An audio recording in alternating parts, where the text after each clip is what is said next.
Generative AI exploded into the mainstream only a couple of years ago.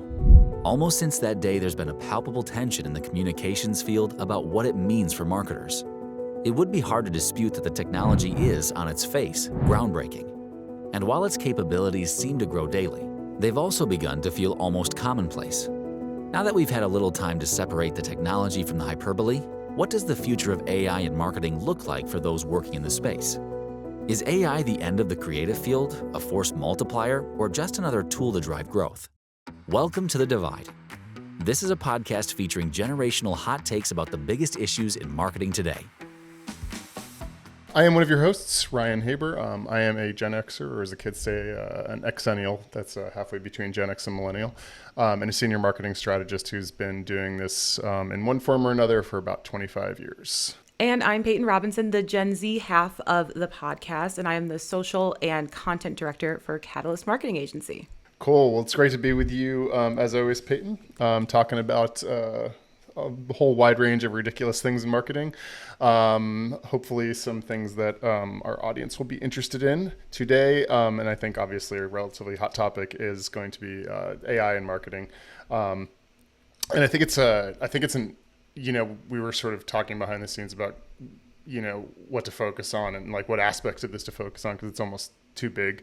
And I think it's such an interesting topic for this format because a lot of, I think, how people feel about it is very sort of like career position driven, right? Like you've got, I think, senior managers who are very excited about the idea of lowering cost of labor, and they sort of have like grand visions of like walking into the CEO and saying that they've reduced all their costs by 90% and they're, everything's been optimized and A/B tested and everything. And all of this is happening sort of in an automated fashion. I think you have, middle managers, or that's got a sort of a negative connotation, sort of maybe even people that are in the middle of their careers, sort of making their way up and going, okay, what does this mean for me? Because I've been working however long to attain some semblance of, seniority in a company. Does this just like I've invested 10, 15 years in a career? Does this all just go down the tubes now because we don't need any of these positions anymore? And I think, from my perspective, and you can tell me different, I think, when I was in like my early 20s when like, the internet started to click, right? It was like the age of like those AOL discs you got in the mail that you would like, yeah, I know, like that face. You used to get these actual CDs in the mail to install AOL on your computer, right? Same with like TurboTax and that kind of stuff, yeah. Yeah, but like it's like a sort of a running joke from people at my age. I think, when I was young in that age, it was like, yeah, then it's a new exciting frontier. And it was like, just sort of like, it became part of what we did on a daily basis. And it wasn't like, I don't think it was a threat. We just started using it, right? Mm-hmm. Like, it was like, oh, this is cool. Let's play around with it, right? And I think a lot of these like advents and like sort of what to do online came from that, just like testing the edges and pushing the boundaries and 20-year-old kids screwing around with it enough. Yeah. What's your... I can't relate. But I will say like, I feel like anytime a new technology comes out, like you could say like, oh, like when computers came out and you started seeing self-checkout pop up at your local grocery store. And it's like, that's taking jobs away from the cashiers. And like, it all kind of evens out. You know what I mean? Like everything ends up being okay. Like, I feel like there's a lot of fear around like change, just in a general sense. Yeah, always. I think, looking back on it, I think there were plenty of people who were not that excited about the internet as a thing, or social media, or any of these advents. And like, every time I look at this, I sort of go like, is this just another internet, or is this just another social media, or is it like, yeah, of course it's completely disruptive. But like at the end of the day, is it like that disruptive, or are like VCs just controlling the conversation? They want the next thing to be disruptive about it, so a bunch of people can become like billionaires, right? Yeah. Yeah. I personally disagree. Like, I think that AI is different in the sense that like there are people right now, because, okay, I'm Gen Z, but I'm not the young Gen Z. Like, I think there's Gen Z still in like high school right now. Right. Like, I'm not like, And those kids like are going to school and like having their essays written by AI and are like using AI to like solve math problems. Like those people will go into the world someday. You know what I mean? With like, It's part of their DNA now. yeah. Yeah. And like I feel Yeah. like that's a different level of like that's very disruptive, I think, long term. Like Right. even like yeah, when I think let's okay, so back to attitudes by AI. I'll give my attitude about AI. When I first found out like, oh, you can like, especially who's someone who worked in social, like you're typing a social caption, they take forever, and you hate one word, and you're like, oh, I hate this word, and you're like googling like synonyms for da da da da da, and like you don't like them, then you're like, oh, like okay, what else could I? How could I rearrange this sentence? Like it's kind of reading weird, and like, is this title case look right? Oh, let me go to online and look up title case and make sure that this is correct for Chicago or whatever, and like you do that, and like it would take forever. And then I found out about AI and I was like, wait, okay, like these little things, just little things I can go in and fix. And I was like almost scared. Like I would never have wanted, long before Catalyst, but like I would never have wanted one of my clients to think that God forbid I used AI. Like like it was like a dirty secret to be like, oh, I used ChatGPT to like help me with this. Or like you're picking giveaways or a winner on Instagram for a giveaway. Right. Like you'd go and you find a randomizer tool and have to type in each handle and then like have it randomly pick one. And like Right. now you just like throw a sheet into ChatGPT and you're like, pick a random winner. Thank you. Like that'll, and like that was like embarrassing. Like you just like didn't want anyone to know that you were doing that because it felt like you weren't working hard enough almost, even though you totally were. And so that's kind of was my original attitude towards AI.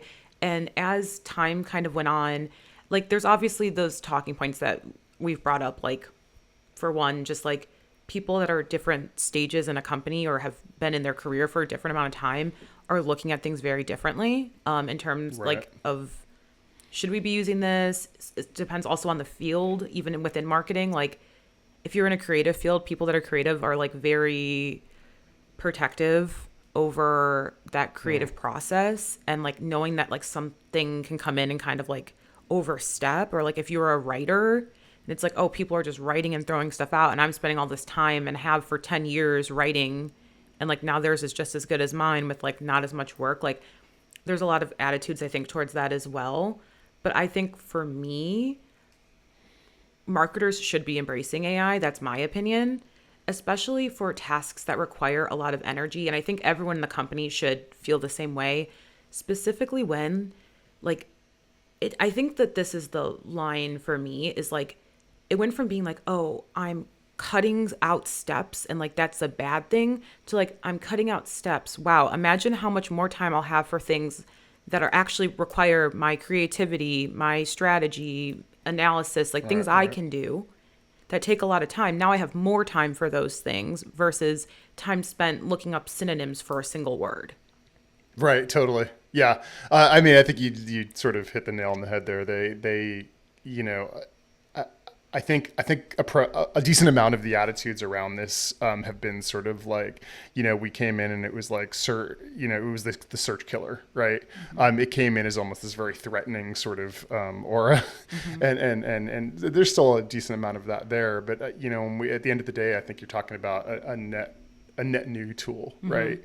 That helps us behave in a way that we wouldn't have behaved before. And you know, I think. You know, I remember I asked ChatGPT, I think it was like when it was still a little bit viral, right? When it came out, I said, what is integrated marketing? And it came back with an answer that wasn't, it was fine. It was fine, right? It's anything that I would have expected on a blog that I would have found, via search or a quick snippet or something in search engine. And I think there's a lot of sort of like what happens to that base level of stuff, right?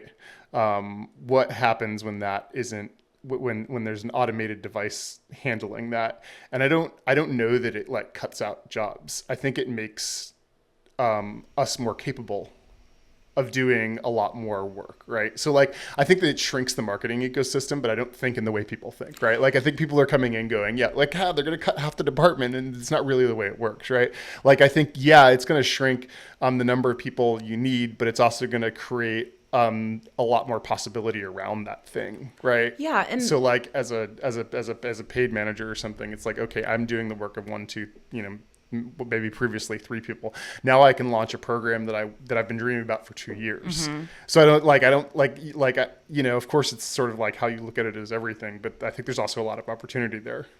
Yeah. And I think I always try to remind myself of this too. Like 20 years ago, like a job didn't exist in social media. That wasn't like a field that existed. So it's like, if you wanted to be a videographer, it was like commercial video. If you wanted to do, even like before blogs, it's like if you want to be a writer, you're trying to get in newspapers and like news outlets. And now it's like all of that's pivoted. Like there's just a shift. And like, so inevitably, if like some of those jobs, actual physical newspapers aren't as common now as they were 20, 30 years ago. But like there's a new avenue for you to still have like a very similar job. So like I just also leave it open to like, we'll see what happens. Like I'm sure there's something else that you can then hop into. I remember at the beginning of the conversation that there was a lot of sort of people that was like, do you really want to be the last guy making horse carriages, right? And it like, if you look back from a historical standpoint, like every generational sort of, there was a great show called Halt and Catch Fire, which was a computer bug at one point. But if you haven't seen it and you're listening to this, go watch it. It's one of my favorite shows ever. But it goes through sort of like the 4 or 5 advents in computing and sort of like these major disruptive events. And it sort of starts with like,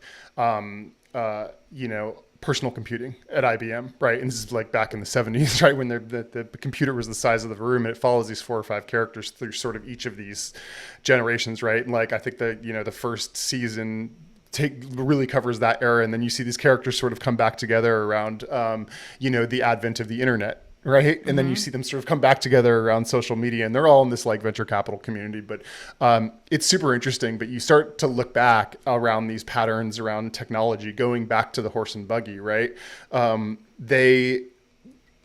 Every time we've had one of these, it doesn't take jobs, it adds jobs, right?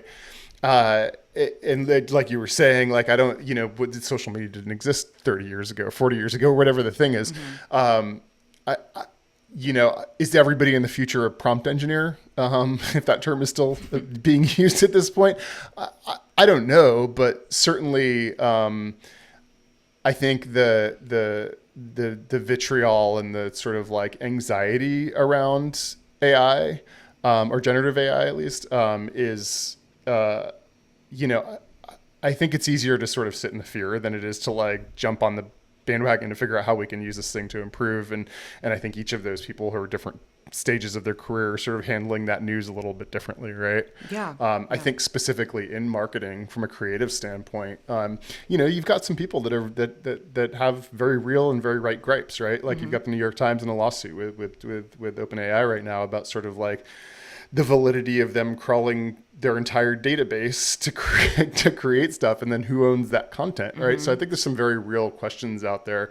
But like, before we had Photoshop, right? Before you had Illustrator or the Adobe suite, like how did we do things? Yeah, a lot of jobs were lost before that, but a lot of jobs were gained. And I think there's this sort of like ambiguity from the marketing space in general and creators in terms of like, okay, we know some shit is going to go down. We just don't know exactly what that looks like. Totally. Yeah. Yeah.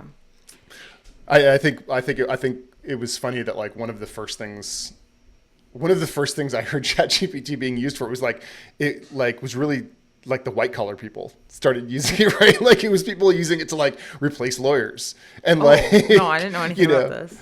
I think there was a court case the other day where this guy basically, found some software that basically has like a computer generated head, and he trained this thing to basically on legal theory to like be his attorney in court, and the judge was just like, no, I'm not having this. Yeah.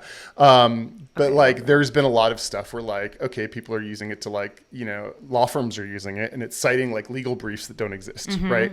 Or like cases that never happened. So there's like, I think some humorous examples there, but, so what are the first roles going to be, to go and to be created, I think is a very interesting question, because I think there already are roles that have sort of been created around there. But it's, for me, I look at it and just go like, as a strategist, I spent so much time, doing white papers and yada yada and creating things that we could have been created before, when it's like there's so much opportunity for me to be doing things that I'm passionate about, right? Like doing a podcast or doing the show. And what does this open up? What does this open up a company or any organization, any marketer to actually then produce? Mm-hmm.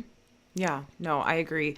And I know you made you don't want to be the last one to make a horse-drawn carriage, whatever that Yeah. I don't know what you said. But I think that that's just like at its core, like the attitude I think everyone should have is like the world is always going to move forward. Technology is always going to progress, whether we choose to adopt it or not.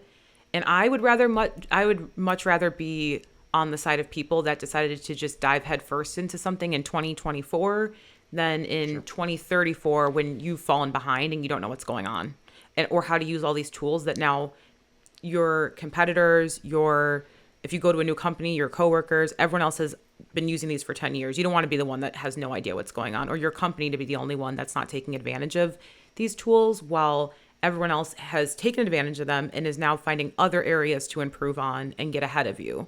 Right. I don't think a lot of people know how to use these tools, to be honest with you, yet.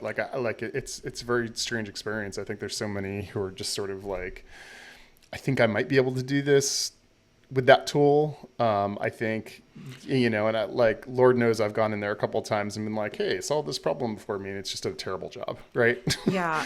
Okay. It's not good for that process. Well, also like there's so many tools. I think that that's one thing that I would just say too, is like, there's not like one like tool. Like you can use the OpenAI interface. And so there's so many different platforms that can do like different things for you. Right. And I think that opens up a lot of opportunities where like, yeah, it might take a lot to structure ChatGPT to do some specific analysis you're trying to do with a bunch of spreadsheets, but there's probably a tool that can do it. My only like gripe with the industry, and you let me know if you feel the same, is like, is there customer support? No, like actually, like, is there customer support? Like, there's nobody on the other end of like any of these platforms. Yeah, we call that black box tech. It's terrible. Yeah, I mean, I wouldn't call that a new phenomenon for sure. I think it's funny. There was the guy at Klarna, the CEO, went in and he had this whole thing about like, okay, I'm going to replace the entirety of our customer support team with AI. And like, I think it lasted like 3 weeks or something, right? Mind you, they had like furloughed and got rid of everybody. And they were like, oh, wait, this is not like a good thing, right? And like, you're talking about Klarna as like a small sort of microloans company. And it's like, our entire product is based on trust and customer support and being able to reach us, right? Like as soon as somebody can't reach us, it's like, oh, okay, like it's almost like a credit card company. Yeah. And I think there's a lot of that going around. That said, I mean, I think I'll give an example on the other side of it, and I'm not happy with Zapier right now because they have a couple of broken integrations I need. But if you go into there right now and they've got a chatbot on that side where Zapier's any of these middlewares are a little bit difficult to figure out because they all use the technical language of the APIs on either side of that, where you're trying to do it, and you sort of just type in, hey, I want to connect this to that and make it to do that, right? And I think that is really like a powerful tool, right? Like when you're somebody not necessarily technical can go to and be like, oh yeah, that's exactly what I want. Okay, can you do that for me? And the machine goes and does it for you, right? And I think it's more successful in some spaces than others, but it really, I think, to your point, there's like half of the venture capital community right now is wrapped up in something called AI wrappers, right? And that is technology built on top of GPT or Claude or something to that effect, where it's basically like that's the engine for that technology, and it's just it's built a specialty thing to get that technology to do a certain thing, right? And it's like it is so much of the industry right now, and we're still trying to see if that model works, but like I think one of those things is like things like customer support. How much do you need? What are people's interactions with this thing usually like, right? Because it's all source data. Depending like how helpful that piece of AI is going to be to me as a customer, right, is really dependent on how good that data set on the back end is. And I think people have like that sort of trauma around like the phone voice going like, just say what you need. And you say it and it misunderstands you like 4 times in a row, and you end up like yelling at the phone to yourself. Yeah, no, you're like freaking out. Right. And I think like there's a little bit of that trauma in this like sort of automation space, but like, I think it's doable, and like anything else with AI, I think it's a human sort of machine partnership, as much as Terminator as that sounds. Yeah. I will also say I kind of take it back too, because I do appreciate the speed in which you get responses. Like Right. in not like the actual AI tools, but like companies that are using AI, like Amazon, like you used to have to like call or email if like your package went to the wrong place, or like now you just go in their little chat thing. They don't even want the item back. They're like, they just throw money at you. They're like, here you go, like goodbye. Like there's no person like on the other end. You know what I mean? You're like, hey, this came broken. You have like a whole novel, and they're just like, stop talking. Like here you go. Like problem solved. We just sent you another one. Like You're saying the AI does that? well, yeah. There's no person on the other end of that. It's just Well, there's a calculation that happens in the back end there, right? Like what's the shipping cost and yada yada, and make the cost of making the person happy, and the AI is doing the whole algorithm there. bye. Yeah, Leave for us sure. alone. Here you go. I'm like, great. I got what I needed. Thank you. And there's some things that like I don't want to talk to a human on, but there's some like I want that human around when I want them, and I have seen some companies. Shout out to one of our. Zapier does that, right? I think there's a couple of other software tools that we've been using that sort of intro you at that level. Search Atlas is another good one where they've got a huge database of information on their back end, talking about how to use the platform, SEO information. You can sort of go in there, and I'd say it hits the mark like 70% of the time. But they do, as soon as you're like, hey, I need a human, it will sort of pop in with that. So yeah, and I think people also just love to complain. So sometimes you do, not me personally, like I'm antisocial. Not me like personally. Nobody talk to me. But like I'm not calling you, like you don't call me, but I feel like some people want, like, I think that a lot of people are bugged when you call and like you can't get a real person solely because they just need like something to vent to. You know what I mean? Like, I'm so mad about this, or like you're on a website and like you're trying to like cancel your subscription and like it's not going the way you wanted it to. And like even now on like Instagram, like DMs, like you can get like a lot of companies have like chat bots, and they're like, and I'm like, dude, like, no, like you post like an Instagram story and they replies back like, they like, awesome. I'm like, what? Like I called you guys out for like horrible product, and it's just like some kind of bot that's running. But I think overall, like I feel like there's a good like mix of like when AI is helpful, especially when we're talking about like, customer service, marketing, like plugins on your website. And when it's like, get enough information from the AI and then like bring them to a person if it's needed. Right. And that's what these companies are discovering. And I think that's, it sort of leads into some other stuff about, what is this future of AI really look like, for people? And I think there's like really two inherent questions. It's sort of like, how will marketers, use generative AI? And then how is the public going to use it? And I think for the marketers, this thing didn't come out all that long ago. It was a year and a half ago, something like that, right? I'm a nerd and I follow this stuff, so I've been on it a little bit longer than that. But I think when it's a shiny new tool, right? And you could do a lot of things. I remember there was a tool, I think it was called Purple Ape or something, it was like the early 2000s, right? And you could type text into this, and there was it was literally just a little purple ape on the screen, and it was a NLP, it's a natural language processing motor, right? And the little purple ape on the screen would say the thing that you had typed in, right? And it was like, we would sit there and just play with that thing all day. We were amazed at the fact that this thing could say the things that you were typing into the screen, right? And that sounds like really ridiculous now, but at the time it was fairly revolutionary, right? And I think there's sort of a lot of I see a lot of that phenomenon happening with AI, and it's like, oh, what can I get this thing to write a rap? Like King George about Genghis Khan, there's so many ridiculous things you can do with it, right? And it's I think we spent the first 6 months to a year just going oh, I can do all these fun things with it. Now it's sort of it's amazing how sort of pedantic and average it's become. A year ago people were like, this is amazing, and within 6 months they're like, oh, it's so slow. Why can't it do this?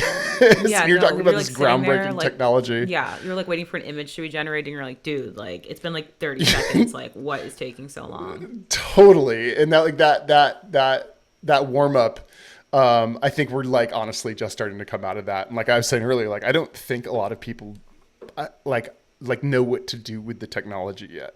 I think it's getting put in a lot of like there are open-ended programs like ChatGPT. I think a lot of the wrappers are interesting because they present like fairly popular things that I need to do, things that a lot of people need to do, and they're very specifically built for that thing, right? So presumably they'd be more effective at it.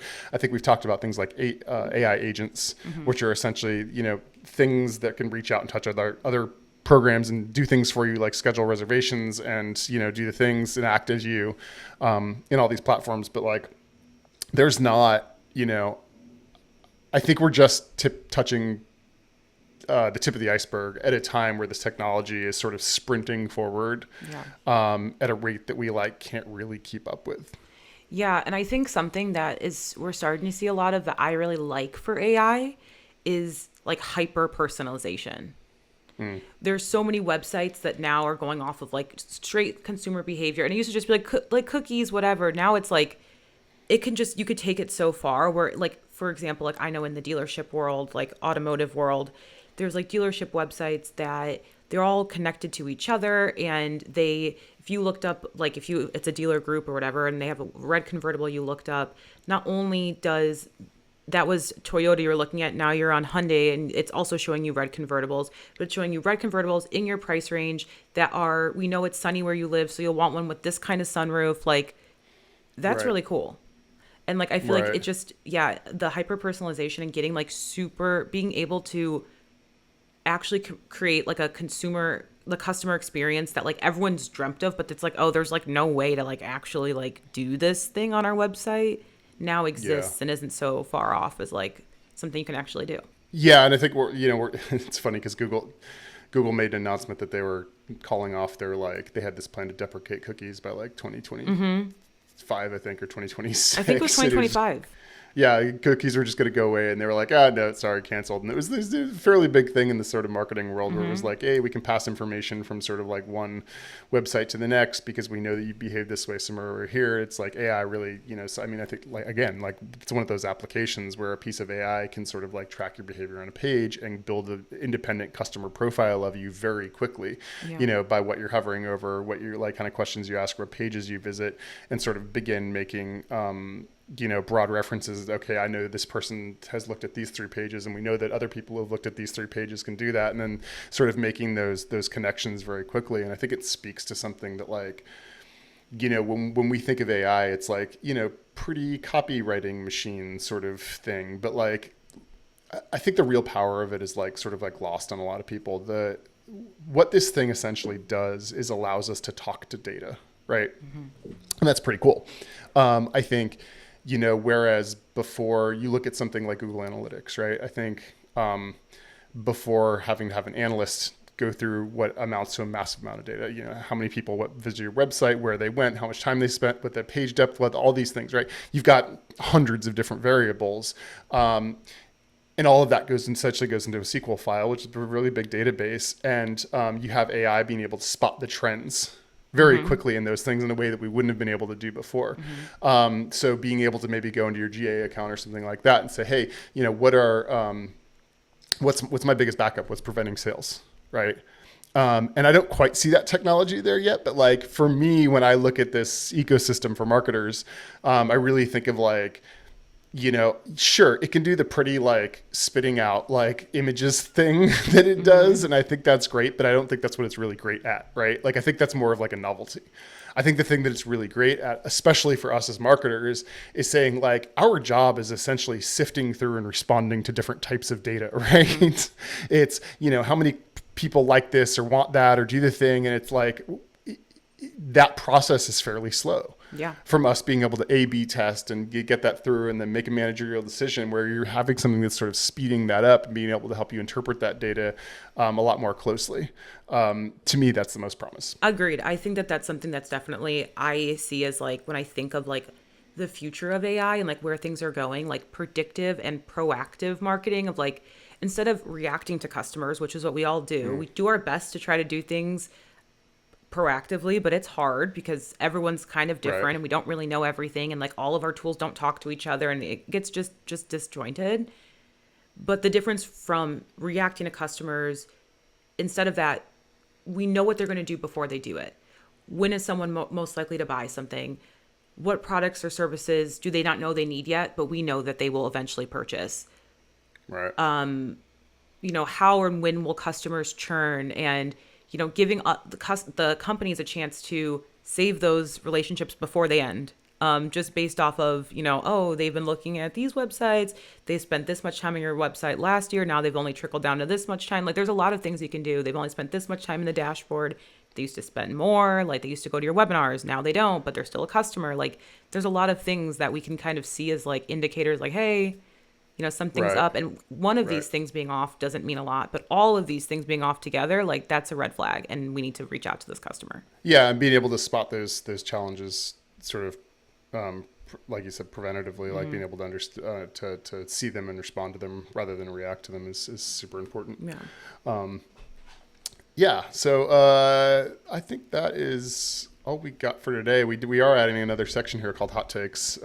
Yay. That's just about the stuff that we're seeing in the ecosystem, marketing ecosystem, this week or month or year or whatever. This is a loving nod to the Verge cast because they do Can't Let It Go at the end, which it's one of my favorite podcasts. So I think for me, Google comes out with a quarterly sort of like big quarterly core update to their algorithm, and the one that I saw a lot of chatter about sort of Google is now looking for. They've always looked for sort of fresh content, but they're leaning more into like, hey, we want net new content, right? We don't want content, and you would have thought this is a problem that was solved years ago with Panda and some of the other updates where they said, hey, we want high quality original authoritative content. It almost appears as though like some of the more recent statements I've heard from them are saying, we are looking for net new and original content. And my question is sort of like, what does that mean? Right? Like, what does new content in the world mean? Right? Because like a lot of content is not net new. It's just different interpretations on stuff. There's only and I feel so like many things. Right. And the content marketing ecosystem has just been like absolutely exploded. Speaking of AI in the last couple of years, it's like sort of, and it's funny. I did a search the other day for something. I forgot what it was, but one of the quick snippets that Google gave me was, it was a Reddit.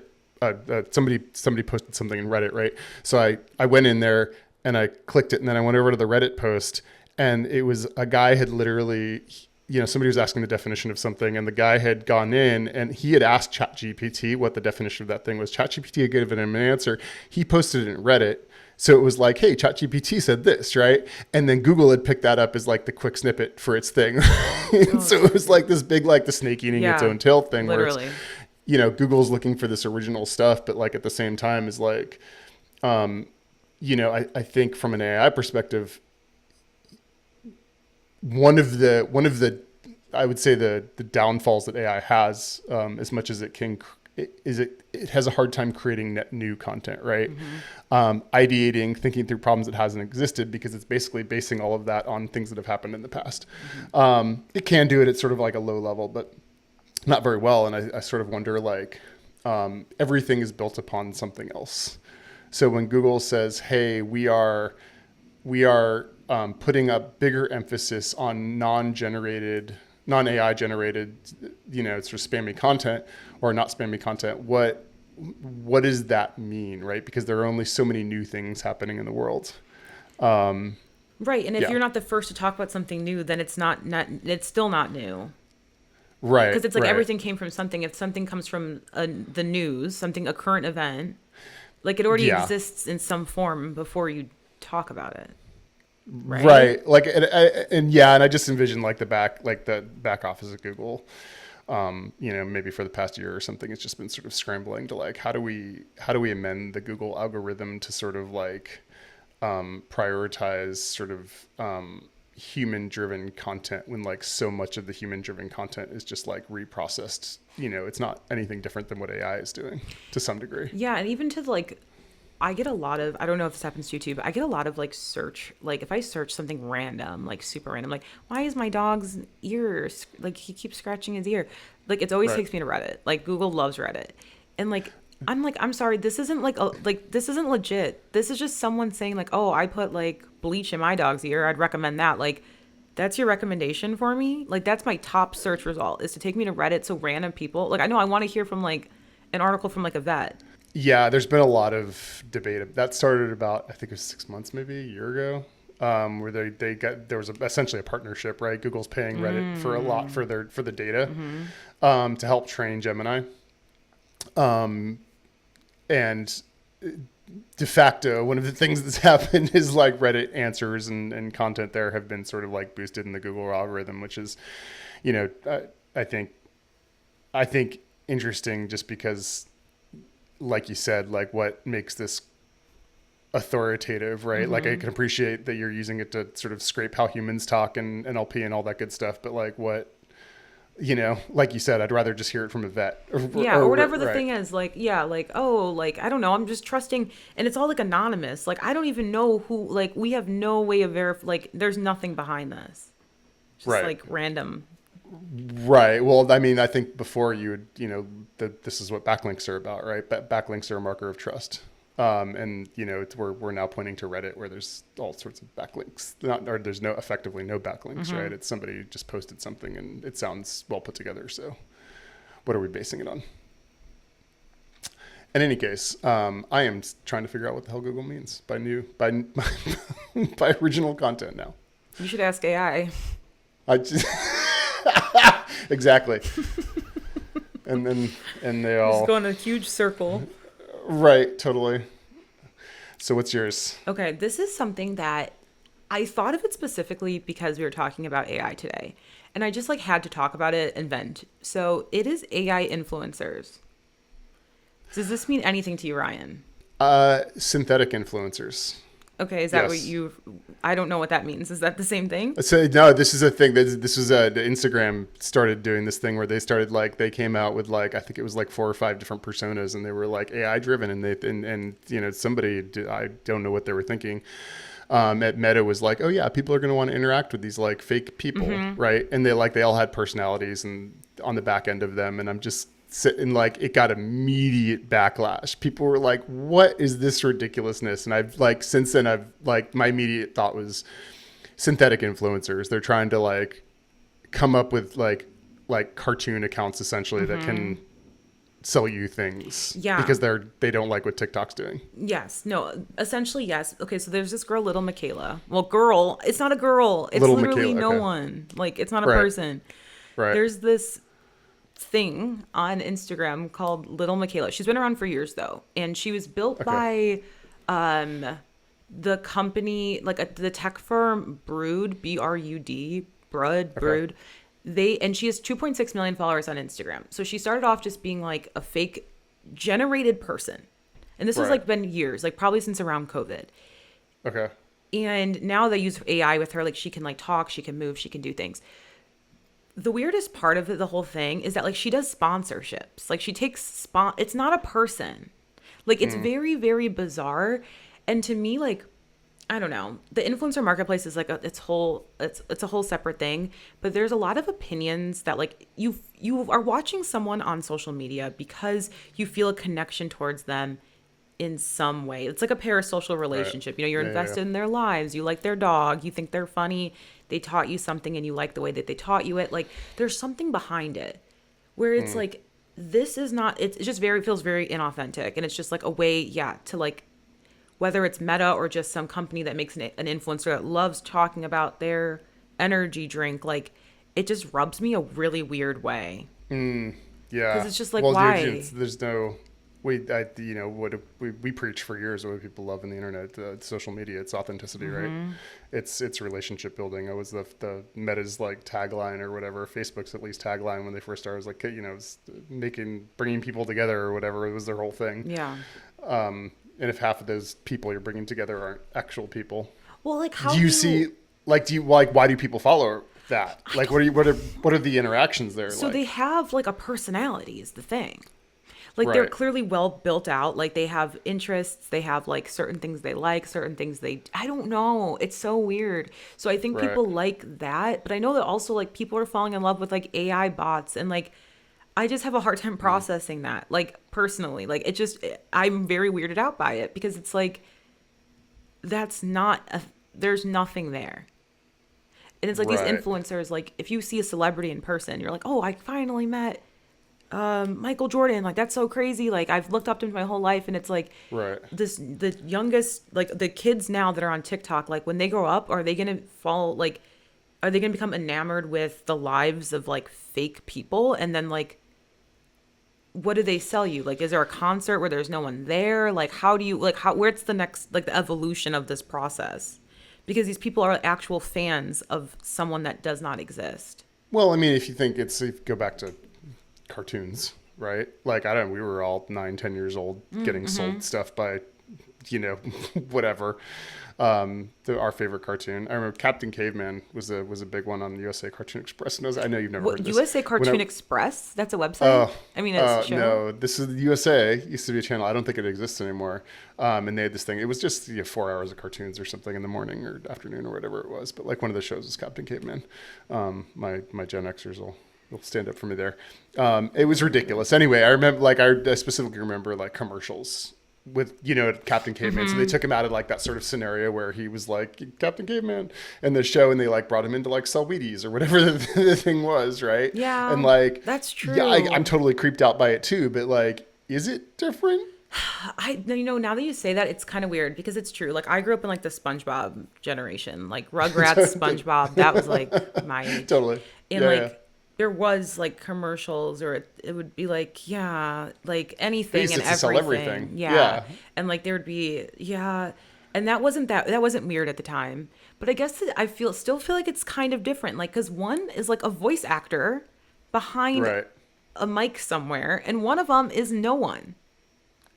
Like Yeah. but like at the same time, someone is typing out what it says and does. So I don't know. I do want to say one other thing because now I just am in the mood to ramble about stuff.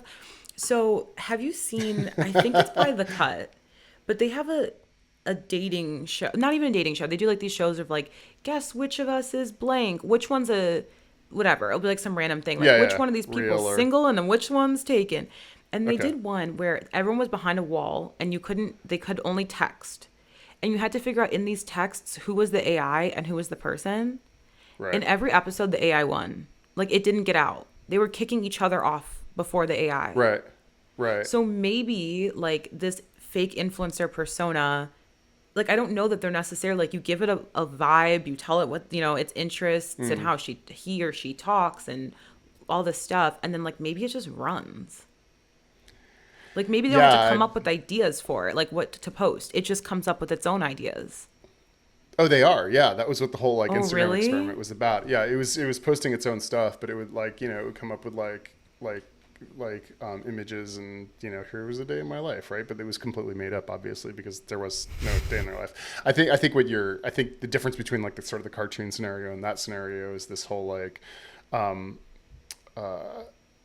one is behind a curtain almost, right? Like there's limitations on one that sort of like make you feel safe, right? A cartoon, like you said, has a bunch of illustrators and do the thing, and we sort of understand that in context and it's for entertainment. The other one's sort of like interactive and running on its own, and there is no human behind it. Like one can run without a human being and therefore becomes a little bit of its own entity. The other one can't, if that makes sense. That's exactly what it is. And there's definitely a distinction there, right? Yeah. I've always been a firm believer in every generation thinks the next generation is going to hell in a handbasket, right? It's like clockwork. Every generation, right? And I've always like sort of guarded myself really closely against that attitude. Like I've never wanted to be that guy who was, these kids today, they're doing the thing just because I didn't understand it or feel comfortable with it. And I wonder, like you do, and I think a lot of people do, whether that is going to synthetic influencers, like if that firewall is still there and people understand the difference between the two. I think another good example of that is like therapists. I heard a study, I think it was on NPR, where they created a bot essentially in the same shape, right? With like, and it, had however many years of cognitive behavioral therapy and 10 other things. And it could essentially, it was a master of all these different therapy that have been just tons of writing about them, right? That's like open and you can find it in any library.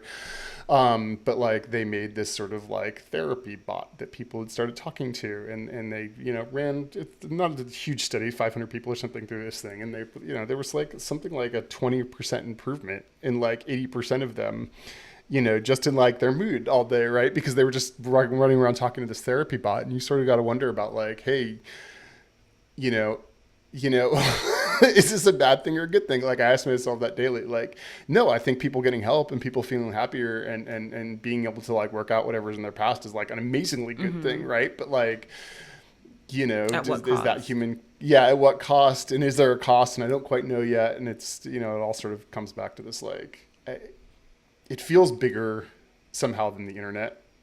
It's okay. When did the internet start? I mean, in the 60s. Okay, 60s. not like popularized. that, but like popular. Like people had some kind of computer at home. I think we were getting taught it at school, like taught what it was and how to use it, and maybe like 96 to 2000 was like, oh look, you can go write a paper on, you know what I mean? Like you can send an email, was sort of like the 96 to early 2000s. Okay, interesting. Yeah, so that's... It had a lot of business use cases before it had like sort of the whole like a computer on every desk thing from Bill Gates was very much like this thing exists commercially and we know it's usable, but people don't use it at home. So I think like, I don't know, early 2000s maybe. Okay, was when it so was yeah, sort of I was like, probably like, I wasn't even like born. Right. So I guess my point You never lived without that. Yeah, no, well, yeah, no, definitely not. But like my question, I guess, now that I know when this started, is like, do you think this Did you just started? milk goats all day? What did you do before the internet? Like, no, literally, like, what did you do? Yeah. When you watch, like, did you have color television as a kid, or? Yeah. No, my real question is, so you're saying that you think that AI is a bigger deal than when the internet, that era of the internet started? Like, does it seem bigger? I don't think it is now. Okay, like say 2 years ago. The thing that you're talking about is like the advent of the internet happened over like 10 years or 15 years, not over like 2 months, right? Well, no, I don't know, but yeah. I think we look back on it as like a small period of history, and it is, we think of the advent of the internet, right? Like I said, it was like there were a lot of business use cases and other stuff, and it sort of came on slowly, and it was like, hey, here's a new great tool. But it was like computers, right? Like if you had told somebody, like if you traveled back in time to like 2002, you'd be like, hey, you're gonna be doing, I don't know, what's the most advanced thing we do on computers, right? Like if you're gonna be animating stuff on computers, people would have been like, they wouldn't have even known that use case existed. Yeah, right. Like Adobe or one of those early like Dreamweaver or somebody had to come along and say, oh, you can do this. We discovered a use for it, right? And I think that's one of the challenges with like AI right now is just like, we call them like an application development. We call them like the killer app, right? Where you have a new technology, but you don't have an application to fit it in. Yeah, right. Like where it's like all of a sudden everybody on Earth starts downloading that thing and makes it the killer app. Like it's one of the 6 apps in your desktop, right? And often that technology will precede the killer app by like a lot, right? Like Facebook, what we think of like the biggest networking platform on the planet, came along, what, like 25 years after the advent of the internet, after we could do that thing, right? Yeah. And even like Facebook was built on, Friendster and MySpace and AOL and 5 and 6 other technologies. So I don't know that I think when we talk about the potential of AI, I will say that people, when a new technology comes along, what I've noticed is that people always, they think it's going to change they can't anticipate how it's going to change the world because those use cases haven't been dreamed up yet, right? Like it would be like saying, hey, you want to go on Facebook to somebody in like 2000 or like, 1996, they just wouldn't know what the hell you're talking about. I think there are as yet unthought of applications for this. We talk about therapists. We talk about, creative marketers. We talk about what is this thing going to replace and what is it going to do? I don't think we know yet, but I think once this thing has grown more robust, it is going to fully change the way we interact with the world. I think there were things like the Humane pin that was like on your, I don't know if you heard about this. It was the company just went out of business, or they were a startup, and they had a pin where you did all the things that you would normally do on your phone via voice command and the pin. They were around for, I don't know, a year. And they're really talked about, right? Like at the Consumer Electronics Show, they were big, and the idea was there, but this thing was overheat and it was slow and there were all sorts of problems with it. But it was effectively like the Star Trek, like the little pins you see in Star Trek, right? Where they were like, boop, boop, boop, do me do thing, right? Yeah. And that's what they were trying to build, and the technology wasn't there yet, but like it did the thing, right? And it was like you could see how it was supposed to work, and I think like, but the people weren't ready for the form factor yet, right? Like there was no phone, and people are so used to having a device that they carry around, and like they almost clutched to it like a whoopee, sort of like a kid does to their phone. Like I do the same thing, right? Like you're looking at night, you're looking in the morning. Yeah. I think there are oftentimes capabilities precede behavioral change. So you have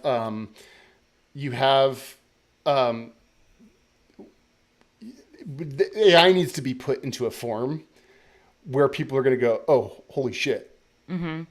And then it's going to become the new internet, right? Yeah. Because then you don't have to do all of these things. And I think we'll still use computers and, do the thing and type in documents and whatever. But like, I think just the way we like go about living our daily lives and saying like, you look at a sci-fi movie and it's like, hey, AI, go make a reservation for me at this, drive my car to this place and do this for me. Like, I certainly think that future is coming. And I think I don't know what the form factor is there yet, but like, it's certainly capable of doing that. Yeah. I think the singularity is when like AI starts solving its own problems, right? And Like does that scare you? I mean, I'm a human like any other human. Change scares me, I guess. You're human? Yeah, totally. You're fired. Weird. No. Yeah, I mean, like as a marketer, I think there's a lot of hell in a handbasket attitudes. And I try really hard to sort of like stay away from that mindset. Mm-hmm. And like you said, like really dive into the technology, and enjoy it. I think there are as many dangers. I think what I am scared of is like the capacity of that to develop things like fake videos, right? Without any government oversight on this thing, which is essentially where we're at, right? Like we've got 90-year-old senators in place trying to regulate something that they just, have no idea about. They're still trying to figure out Wi-Fi. Yeah. So I think that's a bit more of like if we don't put the brakes on this thing, can it go out of control? Absolutely. Yeah. But yeah, I don't like the technology itself. I don't think scares me. It's more like how we manage it. Yeah, I like that. I do always say please and thank you to ChatGPT, just in case one day it takes over the world. It will hopefully remember I was nice. I saw a thing from I don't know if it was real. It may have been fake, but it's totally believable. Is Sam Altman, OpenAI, or somebody like in his close orbit was like, do you understand like how much energy is used on people saying please and thank you to AI? Yeah, no, I did see that. And when it doesn't need it. Yeah, it doesn't care. No, it doesn't care. But I'm like, what if it does? And they just don't want mine to know, because then when they are taking over, they're going to be nice to them and mean to me. And like, no, like I saw that. It's like, please stop saying thank you to it. Like it's a waste of energy and it costs us a lot of money. Like, I'm going to keep doing it because I got to stay on its good side. Totally. And that's all we've got for today. As usual, The Divide is brought to you by Catalyst Marketing Agency. We are an integrated marketing team helping growing small and mid-sized organizations sort of cross the marketing gap. You can find us at catalystmarketingagency.com. Follow us on socials. We're on virtually every platform. Thanks to Peyton. And reach out to us at hello@wearecatalyst.com.